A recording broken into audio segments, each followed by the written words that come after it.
KBS 오디오북 최고의 클립.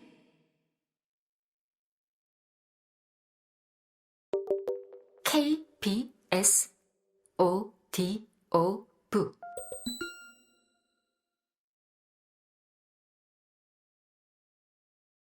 청소년 소설집 그들이 떨어뜨린 것 중에서 그건 사랑이라고. 사랑. 이경의 지음. 성우 강한별 읽음.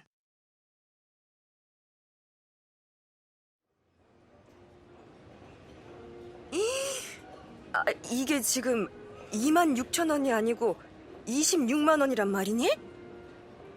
하마터면 나는 엄마 입을 틀어막을 뻔했다. 옆에서 옷 정리를 하고 있는 알바생 언니가 그 말을 들었을까봐 얼굴이 화끈거렸다. 켈빈 스미스 청바지가 26,000원짜리가 어디 있냐고. 전철역 지하상가에서 균일가 청바지만 사입는 엄마 입에서나 나올 소리지. 정말 몰라도 너무 모르는 우리 엄마다. 그런데도 엄마는 비난에 찬 눈빛으로 나를 바라본다. 나 역시 그런 엄마를 쏘아본다. 엄마는 가격표를 지었던 손을 놓더니 말없이 매장을 나가버린다. 엄마, 어딜 가? 나는 알바생 언니의 눈초리를 뒤통수에 받으며 엄마를 쫓아나간다. 이미 기분은 잡쳤다. 하지만 내가 저 청바지를 어떻게 찾아냈는데 절대로 포기할 수 없다. 뒷모습만으로도 화가 난 티가 철철 넘치는 엄마를 나는 달려가 붙잡는다. 어쩔 수 없다. 내가 사랑하는 것을 얻기 위해서라면. 엄마, 내 생일 선물이잖아. 내가 꼭 갖고 싶은 거 사준다며. 난 저 청바지가 미치도록 입고 싶단 말이야. 용돈도 안 쓰고 13만 원이나 모았어. 그냥 엄마가 좀 보태서 사주면 안 돼? 엄마는 멈춰선 채 다시 좀 전에 그 눈빛으로 나를 보더니 말한다. 난 못해. 청바지 한 벌에 30만 원이라니 말이 되니? 엄마한테 그런 돈도 없지만 돈이 넘쳐나도 나는 그 옷 못 사준다. 왜? 왜 못 사주는데? 내 목소리가 커진다. 어떻게 30만 원짜리 청바지를 사? 난 못한다고. 엄마 목소리도 커진다. 지나가던 사람들이 우리를 힐끔거린다. 이제는 부끄러운 생각도 안 든다. 나는 따지고 든다. 왜 마음대로 값을 올려? 뭐가 30만 원이야? 26만 3천 원이거든? 엄만 숫자도 못 읽어? 그리고 누가 엄마더러 입으래? 내가 입을 거라고. 내가 얼마나 오랫동안 찾다 찾아낸 옷인데. 하여튼 난 못해. 난 내 딸한테 26만 3천 원짜리 청바지를 사줄 수 없다고. 왜? 왜? 내가 입고 싶다는데 왜? 누가 딸한테 비싼 청바지 사줬다고 욕할까봐 그래? 그 말에 엄마는 입을 꾹 다물더니 획 돌아서 앞으로 걸어간다. 나도 아차 싶긴 했다. 좀 심한 말을 했다. 사과할 마음은 들지 않는다. 이젠 다 글렀다. 나는 엄마 뒤를 따라가지 않는다. 화가 나다 못해 슬프다. 엄마는 뒤 한번 돌아보지 않고 걸어간다. 내일 모레가 내 생일인데 오늘은 나의 사파이어를 내 품에 안고 갈 수 있을 거라고 가슴 두근거리며 기다렸는데 눈물이 펑펑 솟아난다. 나도 획 돌아서서 걷는다. 엄마를 따라 집에 가고 싶은 생각은 추호도 없다. 정말 엄마가 밉다. 나는 어쩌다 저렇게 콱 막힌 엄마를 엄마로 만난 걸까? 그래, 솔직히 말해 우리 엄마가 그렇게까지 나쁜 엄마는 아닐지 모른다. 다른 엄마들처럼 공부하라고 들들 볶지도 않고 내 말에 귀를 기울여주고 나를 친구처럼 대하려고 노력하는 사람이니까. 훨씬 더 콱 막힌 아빠와 싸워가며 내 편을 들어주기도 하니까. 심지어 친구들은 우리 엄마를 이상적인 엄마라며 부러워하기까지 한다. 그럴 때마다 나는 흥 하고 콧방귀를 낀다. 공부하란 말만 입에 달고 사는 친구 엄마들이 나도 마음에 들진 않지만 어떤 면에서는 그 엄마들이 우리 엄마보다 트인 점도 있다. 물론 엄마야 자기를 절대로 그렇게 생각하지 않겠지.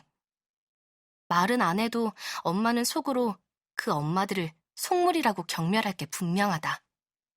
자기만 교양 있고 이해심 깊은 좋은 엄마라고 믿고 있겠지. 웃기고 있네.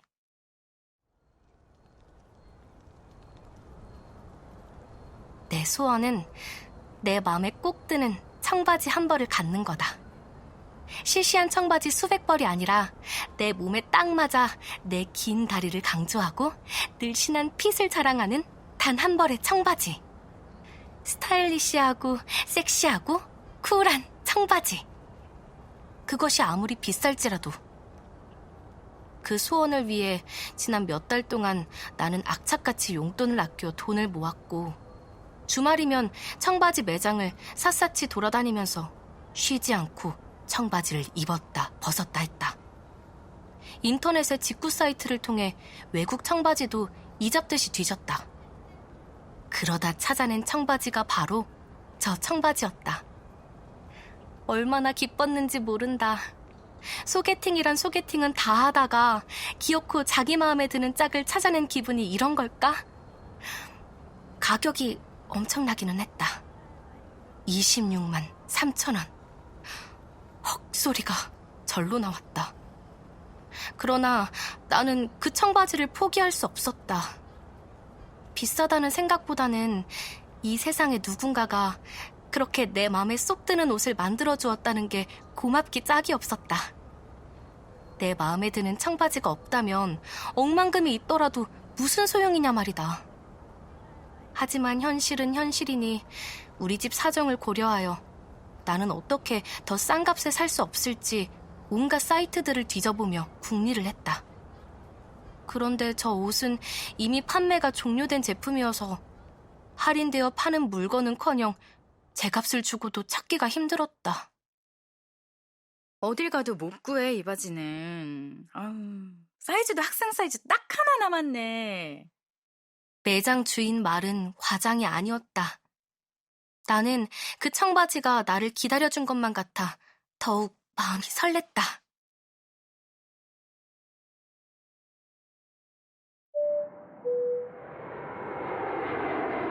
KBS 오디오북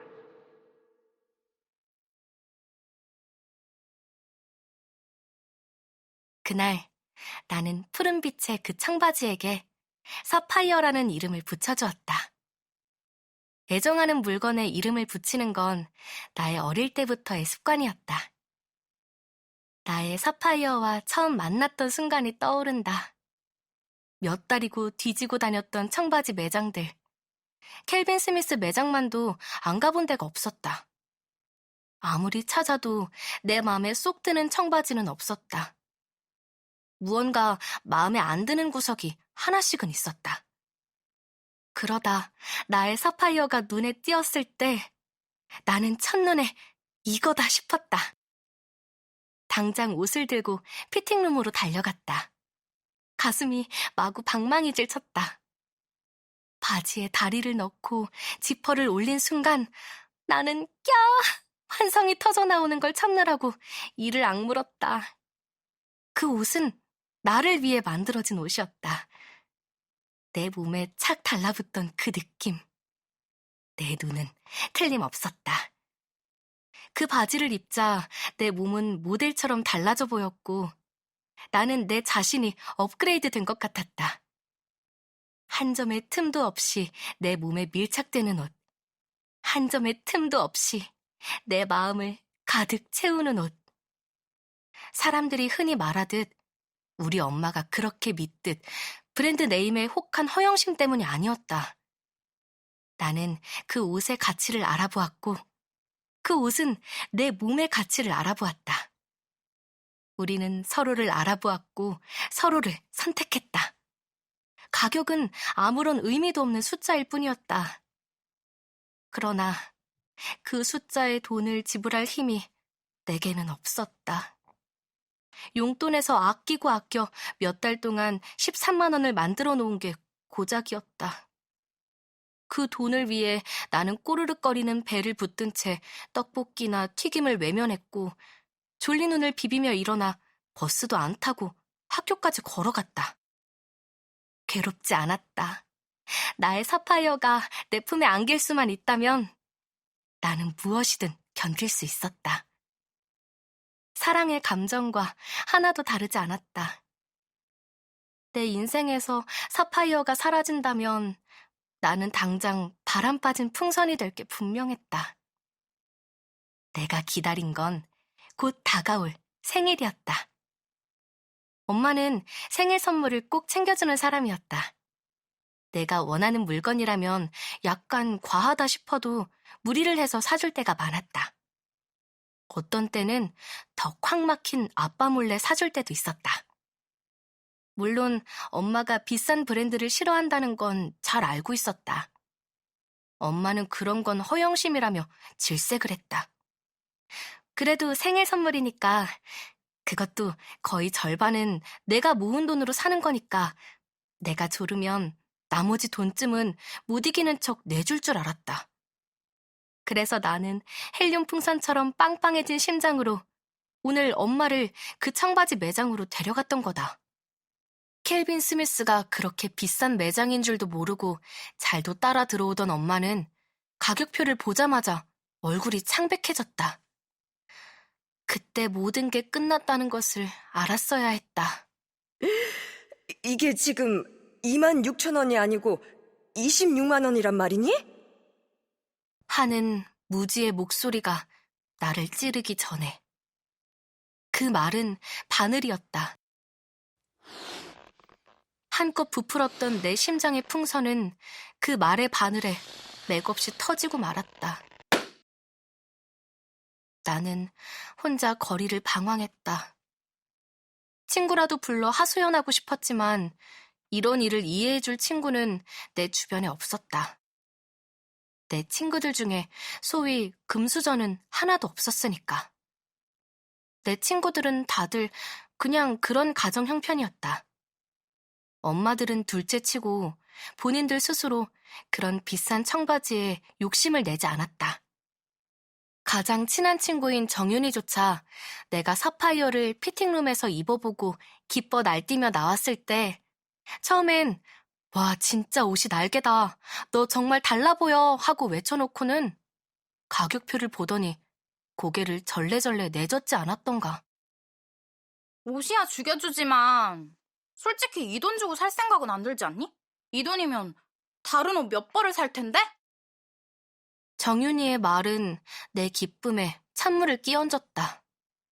쓸쓸했다. 가장 친한 그애마저 내 마음을 이해해주지 못하니 누구에게 그것을 바란단 말이냐. 야, 넌 그냥 괜찮은 남자 10명을 사귀겠니? 진짜 좋아 죽겠는 남자 하나를 사귀겠니? 화가 나서 내뱉는 내 말에 정윤이는 킥킥거리며 말했다. 나? 난 그냥 괜찮은 남자 10명. 앞만 좋은 놈이라도 한 명보단 10명이 낫지. 다다 익산? 아, 물론 형편없는 놈이라면 하나도 싫지만. 나는 입을 다물고 말았다. 다른 건 몰라도 사파이어에 대한 나의 애정을 이해해줄 친구는 없었다. 결국 나는 혼자 여기저기 거리를 싸돌아다녀야 했다. 마음으로는 한 번이라도 더 사파이어를 보러 가고 싶었지만 알바생 언니가 나를 알아볼 것만 같았다.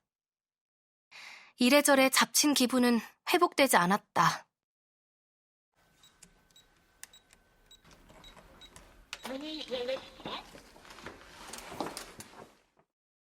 번호키를 누르는 소리를 뻔히 들었을 텐데도 싱크대 앞에 서 있는 엄마는 돌아보지 않는다.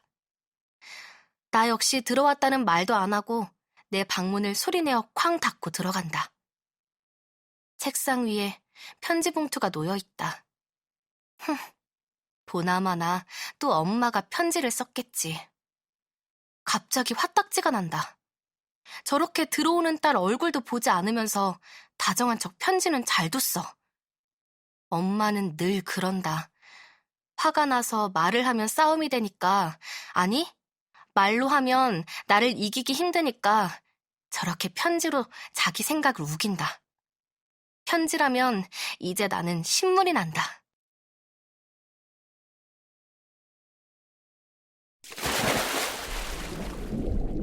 KBS 오디오북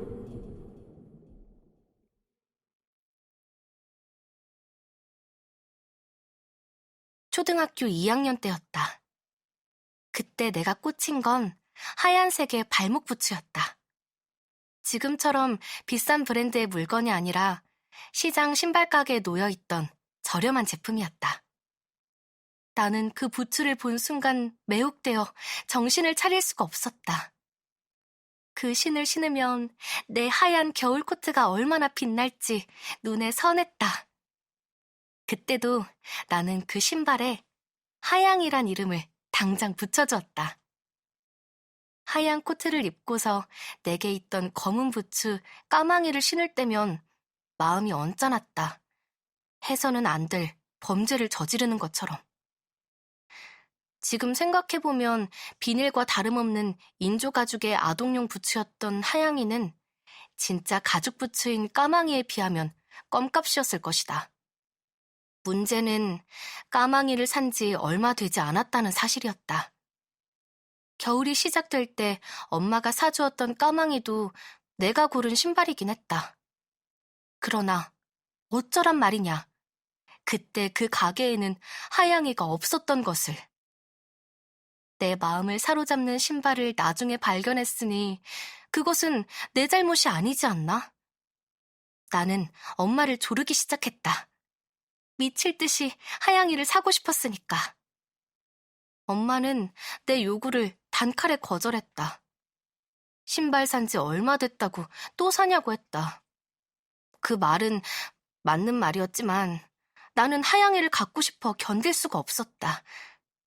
지금이라면 그런 말을 했겠지. 사람이 필요한 것만 사냐고. 마음을 온통 빼앗긴 물건이라면 어느 정도 무리를 해서라도 살 수 있는 게 아니냐고. 그때는 그런 논리를 댈 수 없었다. 그래서 나는 무조건 졸라댔고 그런 나를 엄마는 단호한 논리로 반박했다. 그러던 어느 날이었다. 엄마와 나는 모처럼 사이좋게 마루에 드러누워 쉬고 있었다. 음악도 흐르고 있었다. 엄마는 책을 읽고 나는 종이 인형 옷을 그리며 놀고 있었다. 한마디로 분위기가 좋았다. 그러다 나는 나도 모르게 종이 인형에게 하얀 부츠를 그려주게 되었다. 그러자 걷잡을 수 없이 눌러둔 욕망이 솟구쳤고 나는 다시금 엄마를 졸라대기 시작했다. 물론 엄마는 안 된다고 말했지만 나는 계속 졸라댔고 결국은 생떼를 쓰게 되었다. 분위기는 당장에 썰렁해졌다. 나도 엄마도 토라져서 말도 안 하고 서로 등을 돌렸다. 한참을 그렇게 서로 말도 없이 씩씩거리며 누워있다가 엄마가 먼저 수첩에 무언가를 써서는 내 앞으로 내밀었다. 미나야, 잘 생각해봐. 신발 산 지 얼마 안 됐는데 또 비슷한 부츠를 산다는 건 낭비야. 사고 싶다고 세상 물건을 다 살 수 있는 건 아니잖니? 조금만 마음을 다스려봐.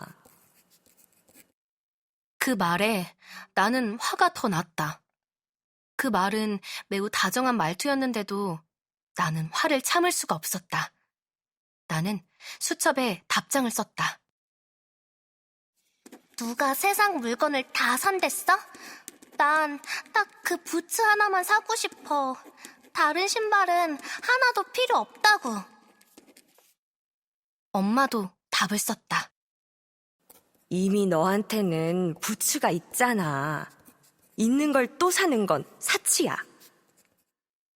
나도 지지 않았다.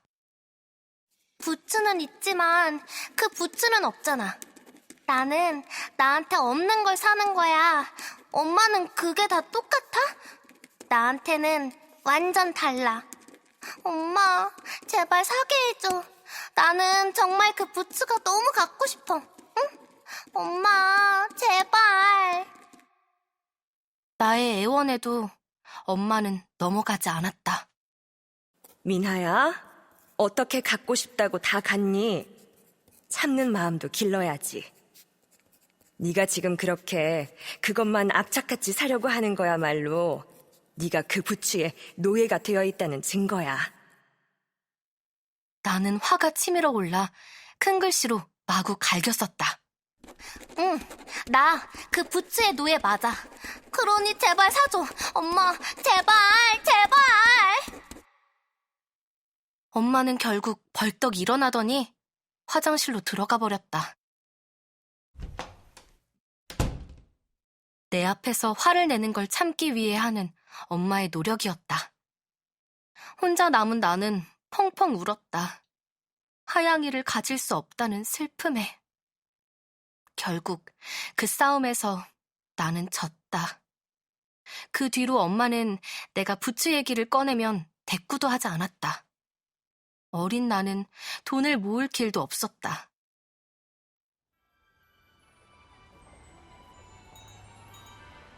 그 해, 그 겨울, 나는 내내 슬펐다. 나는 내가 정말 하양이의 노예라고 생각했다. 사랑에 빠지면 연인의 노예가 된다고 하지 않나? 나는 하양이에게 반하고 사랑에 빠졌지만 결국 사랑을 이룰 수 없었다. 눈만 뜨면 생각나던 하양이. 그 겨울 내내 나는 하양이를 그리워했고 애꿎은 까망이를 미워했다. 네가 없었다면 하양이를 살 수 있었을 텐데. 까망이를 신을 때마다 나는 그렇게 중얼거렸다. 어느 날 나는 정말로 까망이를 학교에서 잃어버렸다. 아무리 찾아도 나오지 않았다. 어린 나는 내가 그렇게 미워하니 까망이가 달아난 거라고 믿었다. 신발은 원래 걸어다니는 데 쓰는 물건이니 까망이가 또박또박 걸어서 혼자 먼 길을 떠나는 모습은 아주 자연스럽게 그려졌다. 그제야 나는 까망이에게 미안했다. 그러나 까망이에게 아무리 미안해도 하양이를 사랑하는 마음, 하양이를 갖지 못하고만 절망감은 오래도록 사라지지 않았다.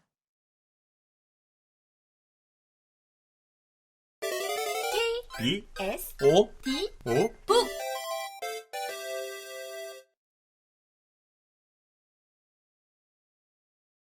나는 여자로 태어난 게 언제나 좋았다. 아무리 불편하고 억울한 게 많아도 남자보다 훨씬 다양한 옷을 입을 수 있다는 것만으로도 여자인 게 좋았다. 어릴 때부터 나는 어떻게 옷을 입느냐에 따라 내 자신이 달라지는 재미에 흠뻑 빠졌다. 그러나 더 재미있는 건 다른 사람에게 옷을 입히는 일이었다. 어릴 때는 종이 인형 놀이에 빠져 지냈다. 파는 인형을 오려서 갖고 노는 걸로는 성이 차지 않아서 직접 그리기도 했다.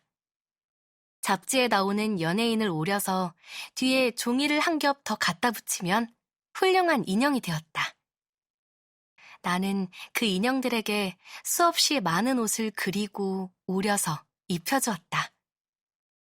손을 좀 더 잘 놀리게 된 초등학교 고학년 때부터는 바비 인형을 가지고 놀았다.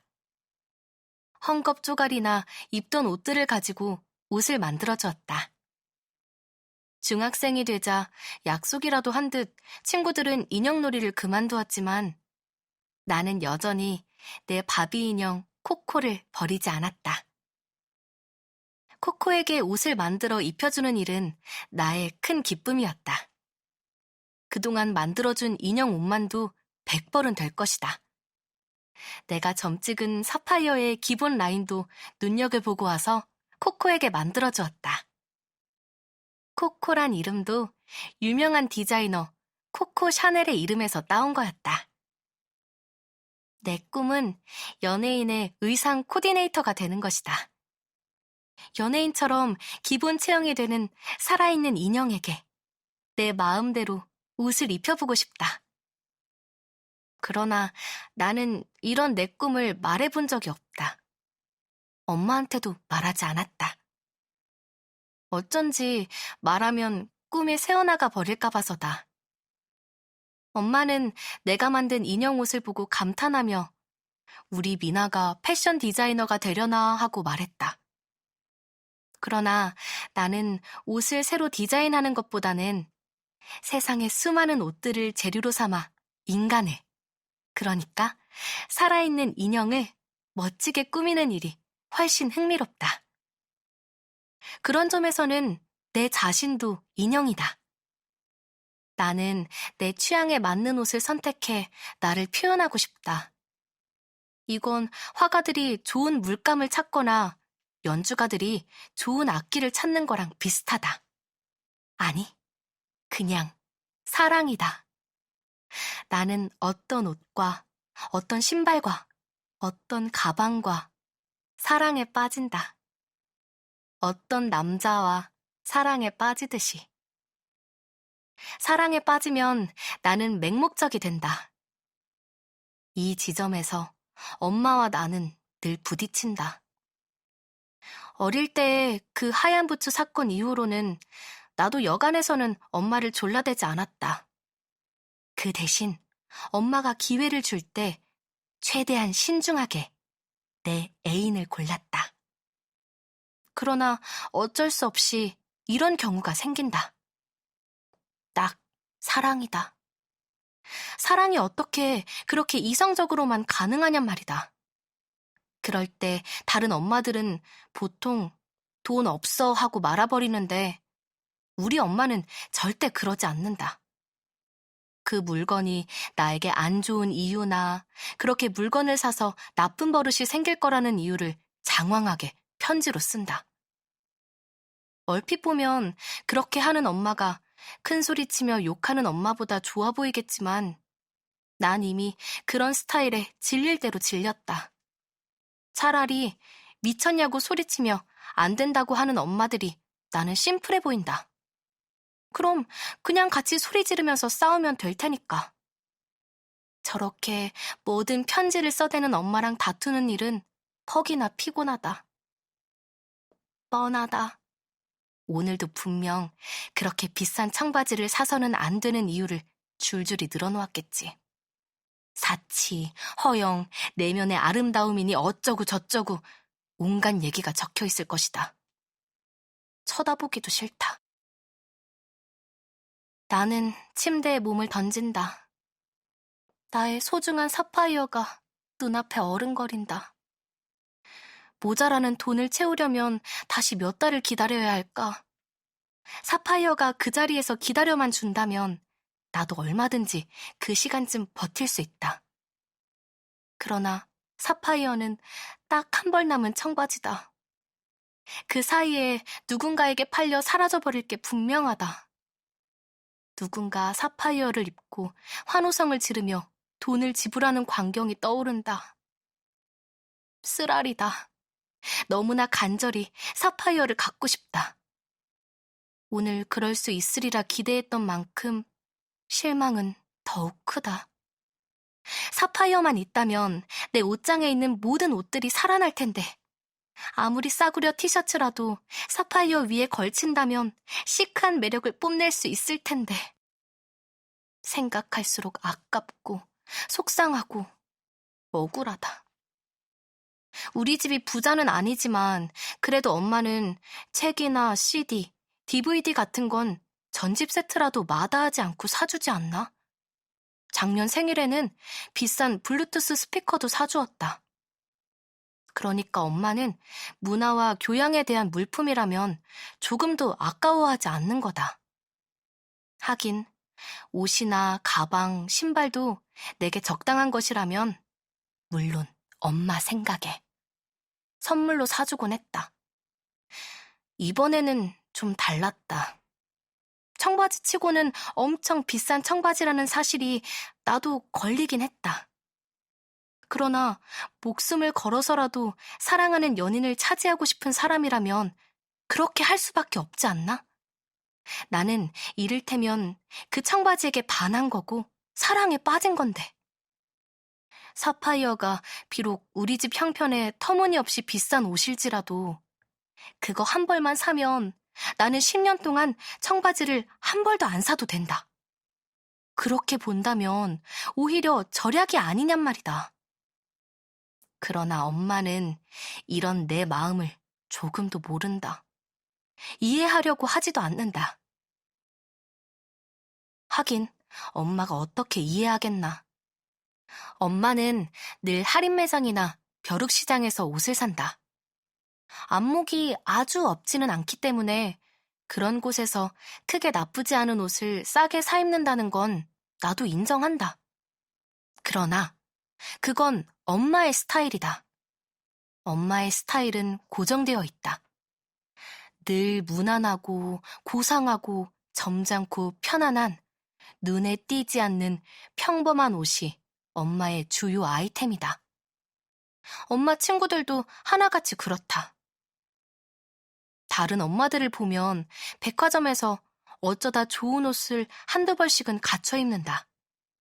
가방에는 돈을 더 많이 들여서 소위 명품이라는 가방을 무리해서 장만하기도 한다.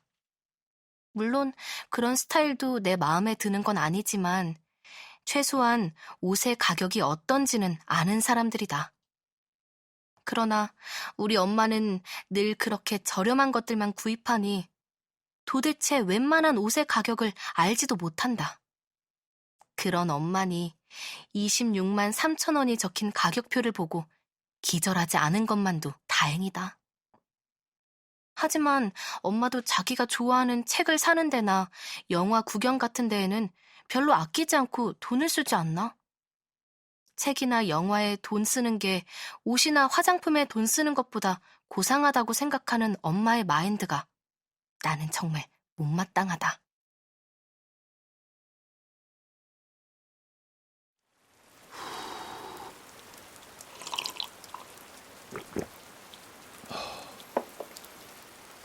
KBS 오디오북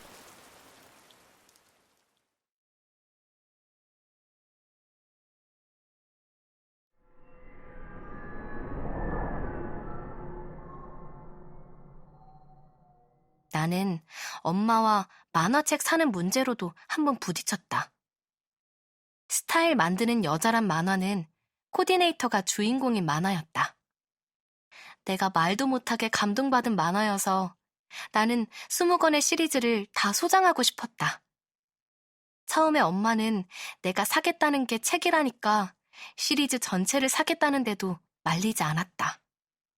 그래놓고는 그게 만화책인 줄 알자 급 당황해서는 내 마음을 바꾸게 하려고 애썼다. 물론 나는 지지 않았다. 엄마가 읽는 어떤 소설보다 그 만화가 못하지 않다는 내 믿음의 힘으로 엄마를 설득했다.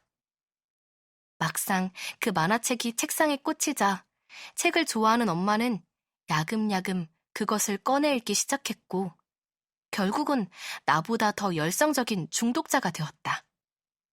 그럴 때 엄마는 귀여웠다. 나한테 고맙다고도 했다. 자기에게 새로운 세계를 알려줬다고. 자기는 솔직히 만화는 무시해왔다고. 그런저런 생각을 하다 보니 마음이 좀 풀리긴 한다. 사실 사파이어의 값이 비싸긴 비싸니까. 중학생이 입기에 고가인 것도 맞는 말이니까. 그러나 이런 생각은 엄마의 마음을 이해하는 차원에서만 해보는 거다. 내게는 사파이어가 이 세상에 존재하고 언젠가 내게로 와야 한다는 사실만이 중요하다. 나는 슬며시 책상 위에 있는 편지를 집어든다.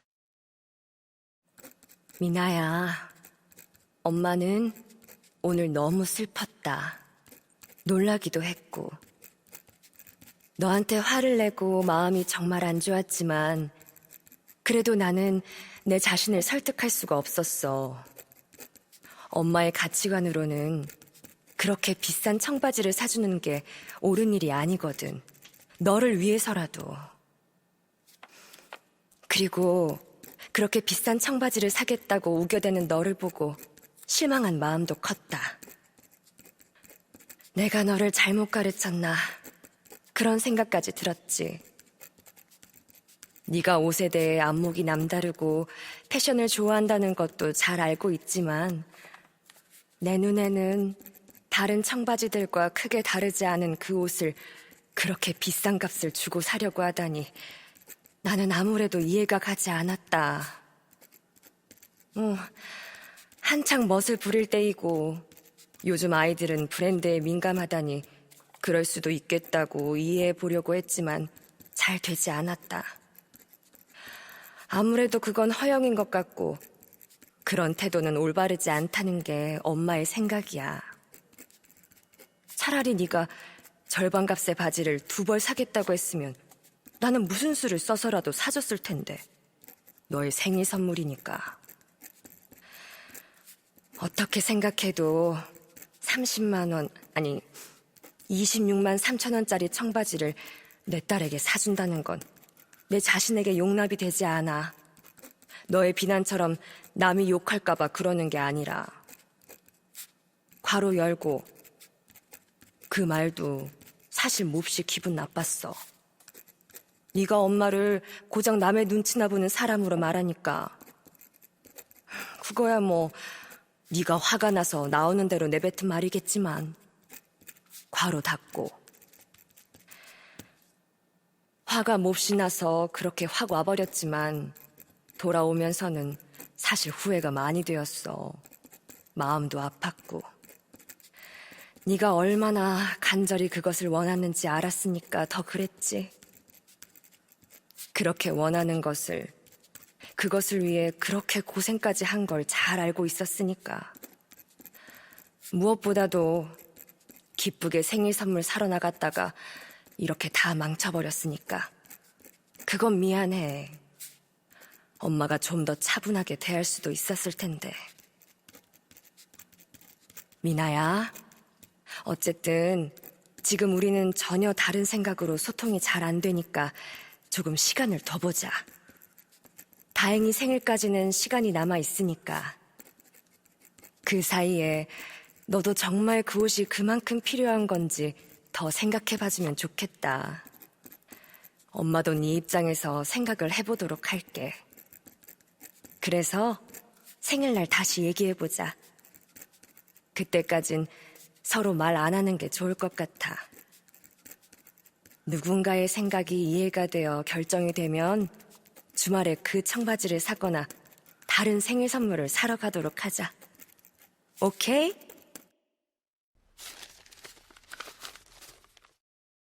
예상했던 그대로다. 사람 힘 빠지게 하는 엄마의 편지. 편지만 보면 엄청 다정하고 이해심 깊은 엄마처럼 보이지 않나? 자기만 좋은 엄마고 나만 나쁜 년 된다. 아니, 그런 걸 잘 알고 있는 나마저 편지를 읽는 동안은 마음이 누그러져서 엄마에 대한 화가 다 풀릴 뻔했다. 하지만 마음을 잘 가다듬자. 구구절절 좋은 말만 써놓았지만 자기만 옳다고 생각하고 다른 사람의 마음을 이해할 생각이 별로 없다는 게 나는 보인다. 내 입장에서 생각해 보겠다고 써놓았지만 엄마의 마음이 얼마나 단단한지 나는 잘 안다. 엄마는 자신의 생각이 옳다고 굳게 믿고 있다. 나를 위해 올바른 걸 가르쳐야겠다는 사명감도 굳건하다. 그러나 사람이 무언가를 좋아하는데 옳은 게 어디 있나? 엄마는 내가 허영심에 시달리고 있다는 편견으로 나를 볼 뿐이다. 그것이 문제다. 내 사랑을, 내가 무언가에 꽂히는 것을 엄마는 이해하지 못한다. 그런 버릇은 나쁜 버릇이니 엄마로서 고쳐줘야 한다는 과도한 책임감에만 빠져있다. 답답하다. 나는 나다. 내가 애정하는 물건을 내가 살 자유도 없나? 뭐든지 엄마가 가르쳐야만 하나? 인생에 한 가지 길만 있고 한 가지 정답만 있나? 15이면 옛날 같으면 시집도 갔다. 충분히 내 머리로, 내 심장으로 판단할 수 있는 나이다. 그 결정이 잘못된 거라면 또 어떤가? 그걸 내가 직접 겪고 거기서 직접 배우면 안 되나? 어른들은 그렇게 옳은 것만 하면서 사나? 아, 답답해. 하도 답답한 마음에 인터넷에서 엄마와의 싸움, 명품이란 검색어를 넣어본다.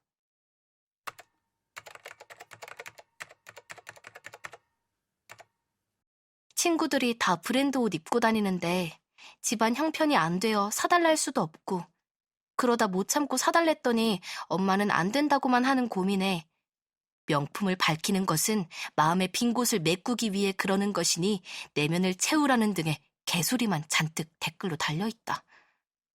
나는 주변 친구들 아무도 비싼 브랜드 옷 입고 다니지 않는다.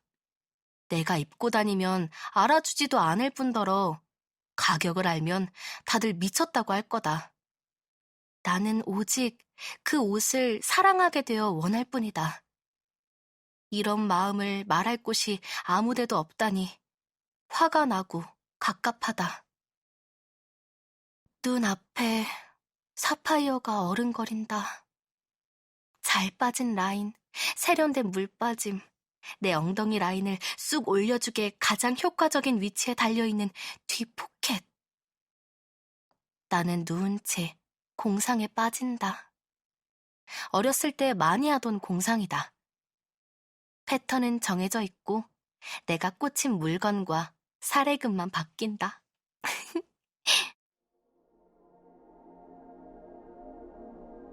내가 길을 걸어가고 있다. 어떤 외국인이 길을 물어본다. 나는 친절하게 길을 안내해준다. 그런데 알고 보니 그 사람이 엄청난 부자였다. 그 사람은 내 친절에 감동했다며 내게 100만 원을 준다. 나는 그 길로 켈빈 스미스 매장에 달려가 나의 사랑하는 사파이어를 산다. 사는 김에 하얀 면티도 하나 더 산다. 돈이 100만 원이나 있으니까. 그러나 이 정도 공상으로는 부족했다. 이제 나는 10살짜리가 아니니까 좀 더 실감나는 공상이 필요하다. 나는 일어나 컴퓨터 앞으로 간다. 내 나이에 맞는 공상을 지어내본다.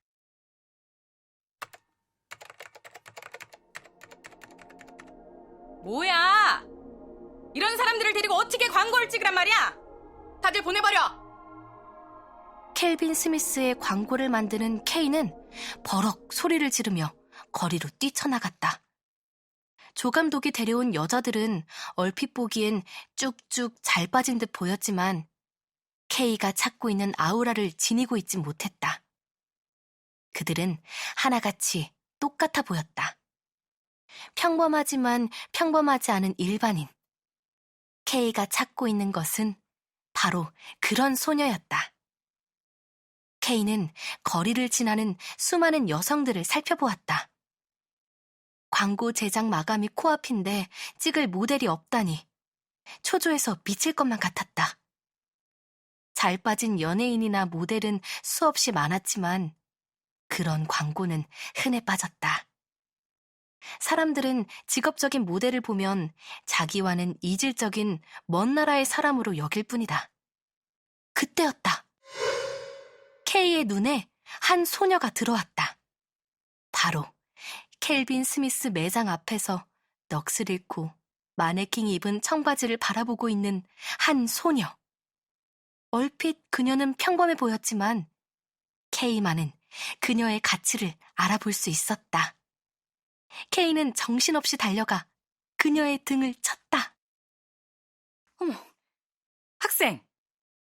그녀는 켈빈 스미스의 청바지를 사고 싶어 돈을 모았으나 어머니의 비협조로 그것을 사지 못해 절망에 빠져있던 소녀, 바로 M이었다. 그로부터 이루어진 일은 그 이후 오랫동안 그 소녀가 다니는 학교의 전설이 되었다. K는 그 소녀 M의 부모를 찾아갔다. 그 부모는 딸이 너무 일찍 얼굴이 알려지는 게 불안하다며 뒷모습만 찍을 것을 요구했다. K는 선선히 응했다. 청바지의 핵심은 뒤태였으니 굳이 얼굴까지 찍지는 않아도 되었다. 켈빈 스미스의 청바지를 입고 군중 속을 걸어가다 고개를 돌리는 순간 컷되는 그 광고는 인기를 끌어서 즉시 매출이 20%나 급증했다. 그러나 M은 부모의 반대로 더 이상 광고 모델로 활동하지는 않았다. 그녀도 그것을 원했다. 광고 모델은 그녀의 꿈이 아니었다. 상당한 액수의 출연료와 켈빈 스미스 매장에서 매 시즌마다 나오는 청바지를 평생 마음대로 골라 가질 수 있는 특혜가 M에게 주어졌다. 그녀에게 그보다 더 환상적인 선물은 없었다. 그녀는 출연료의 반을 잘라 부모님께 드렸다. 엄마는 미안해서 차마 받을 수 없다며 사양했지만 아빠가 싱긋 웃으며 얼른 손을 내밀어 받았다. 고맙다, 우리 딸. 그 일이 계기가 되어 M은 의상 코디네이터가 되었다. 방송국 최연소 코디네이터였고 특별한 배려로 방과 후에만 일해도 되었다. 학교는 졸업해야 했으니까. 그것은 그녀가 가장 하고 싶어 하던 일이었다.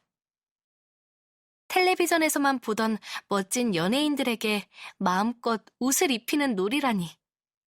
M의 인기는 치솟아 연예인들이 줄을 섰다. 친구들은 자신이 좋아하는 연예인의 사인을 받아달라고 줄을 섰다. M은 연예인들에게 멋진 옷을 갈아입히며 신나게 일했다. 날마다 축제였다. 이 모든 일은 알고 보면 켈빈 스미스의 청바지로부터 시작된 셈이다. 그녀의 일화가 널리 퍼지면서 그녀가 그 청바지에 붙여준 이름 사파이어도 함께 알려졌다. 사파이어는 날개 돋친 듯이 팔렸고 그녀가 다니는 학교의 모든 학생들이 남녀 불문하고 그 청바지를 사입었다. 선생님도 사입고 학부형들도 사입고 마침내 교장 선생님까지 사파이어를 입게 되자 사파이어는 그 학교의 교복으로 지정되게 되었다.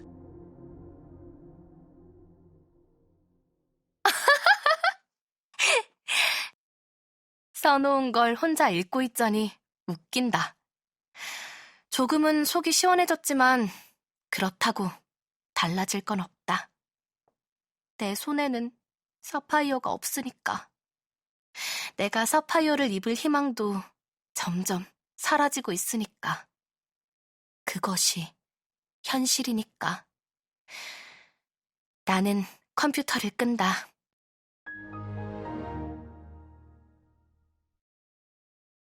생일날 아침이 되었다. 엄마는 미역국을 끓여놓고 나를 깨운다. 나는 엄마랑 부딪히기 싫어서 더 자고 싶다며 일어나지 않는다. 학교에 늦지 않게만 일어난 나는 미역국은 쳐다보지도 않고 집을 나간다. 엄마 역시 아무런 말이 없다. 엄마의 마음이 변할 거라곤 기대하지 않았기에 서운할 것도 없다. 그냥 슬플 따름이다. 야자까지 하루 종일 괴로운 하루였다. 13만 3천 원을 무슨 수로 더 모은담. 한숨만 나온다. 매장 주인한테 지금 있는 돈을 주고 남은 돈을 모을 때까지 사파이어를 맡아달라고 할까? 친구들에게 10,000원씩 13명에게 빌릴까? 별별 생각을 다 해본다. 모든 것이 실현 가능성이 거의 없다. 그냥 포기해야겠지 생각을 하는데 가슴 한구석이 얼얼하게 아파온다. 집에 가서 엄마 얼굴을 볼 자신도 없다. 엄마가 미우니까. 엄마를 보면 또 싸우게 될 것 같으니까. 그러나 막상 집에 돌아왔을 때 아무도 없는 것을 보자 나는 뒤통수를 맞은 것처럼 어이가 없었다. 오늘은 내 생일인데 탁자 위에 또 그놈의 편지가 놓여 있다.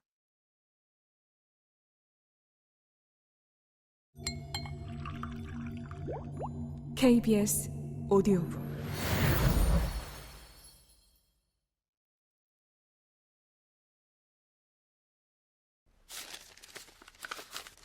미나야, 미안해. 아는 사람 초상이 생겨서 엄마랑 아빠가 급히 나가게 됐구나. 정말 미안하다. 미역국 꼭 덮여 먹어. 생일 선물은 방에 갖다 놓았으니 뜯어봐. 네 마음에 들 거라 믿어. 내 마음에 들 거라 믿는다고? 혹시나? 절대 그럴 리가 없을 거라고 생각하면서도 갑자기 가슴이 뛴다. 기대 반, 두려움 반의 마음으로 나는 내 방으로 달려간다. 불을 켠 순간 나는 내 눈을 믿을 수가 없었다. 켈빈 스미스의 쇼핑백이 놓여있다. 나는 눈물이 날 것만 같다. 엄마, 우리 엄마. 엄마를 죽어라 욕한 게 미안했다. 쇼핑백 옆에는 생일 카드가 놓여있다. 나는 쿵덕거리는 가슴을 진정시키기 위해, 기쁨의 순간을 조금 더 미루어 맛보기 위해 청바지가 아닌 축하 카드부터 펼친다. 미나야, 생일 축하해.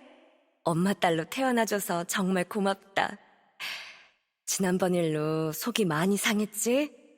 엄마도 마음이 안 좋아서 정말 많은 고민을 했다. 그래서 어제 그 매장을 다시 찾아갔단다. 다시 한번 그 청바지를 보고 마음을 결정하려고 말이야. 그런데 하늘이 우리를 도왔나 봐. 재고정리 청바지 몇 벌을 80% 세일로 파는데 네가 골랐던 바지랑 거의 비슷한 게 있더라고. 얼마나 기뻤는지 몰라. 정말 비슷해. 그런데 값은 80%가 싸. 그래서 당장 사왔단다. 사이즈도 딱 네 사이즈고. 아침에 말하고 싶은 걸 참느라고 혼났지. 저녁에 깜짝 놀래키며 주려고 했는데 이렇게 나가야 하니 속상하네. 그래도 네가 기뻐할 걸 생각하니 즐겁기만 하다. 잘 어울릴 거야. 다시 한번 생일 축하해, 우리 딸.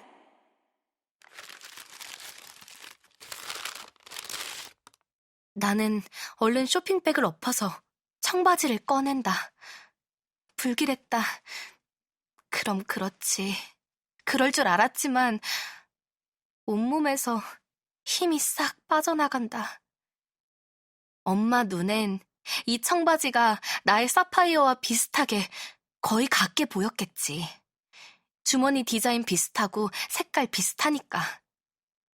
화가 치밀고 슬퍼서 청바지를 벽에다 내던지고 싶지만 던질 기운조차 없다. 이건 마치 내가 사랑하는 사람 대신 그 사람의 형제나 얼굴 비슷한 친구를 데려온 거나 마찬가지다. 엄마가 그것을 알 리 없다. 엄마에겐 이 옷이 거의 똑같은 옷일 거다.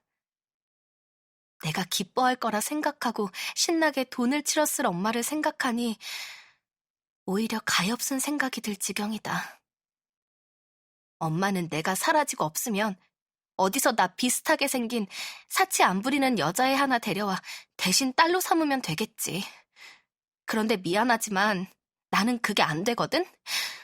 내가 그 청바지 나의 사파이어에게 가졌던 마음은 허영이 아니라고.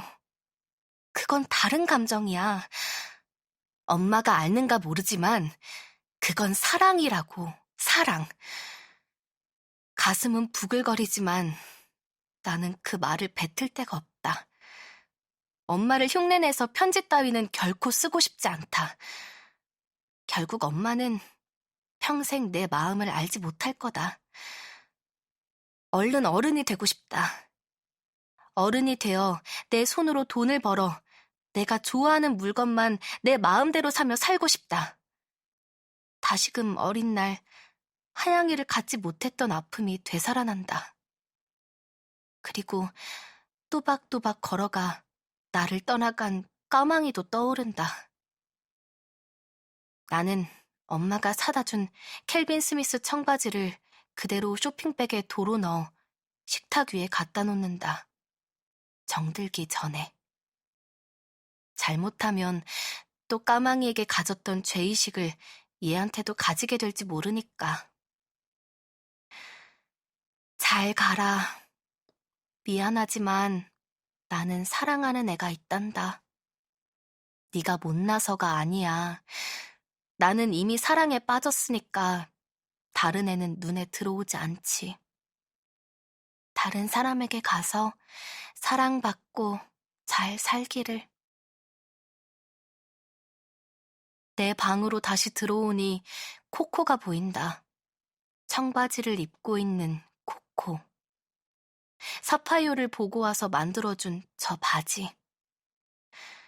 나는 코코를 집어들고 바지를 쓰다듬으며 그 바지가 사파이어인 것처럼 작별 인사를 보낸다. 아무래도 너와는 헤어져야 할 모양이야. 나는 힘이 없구나. 너를 정말 사랑했는데. 잘 가라, 사파이어야. 차마, 다른 사람에게 가서 사랑받고 잘 살라는 말까지는 해줄 수 없다. 마음이 아프지만 이제는 눈물도 나오지 않는다. 차라리 펑펑 울면 시원할 텐데 그냥 가슴 속 한 귀퉁이에 구멍이 난 듯 썰렁하기만 하다.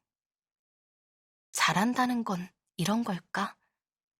슬프면 눈물 대신 가슴에 바람구멍이 나는 것.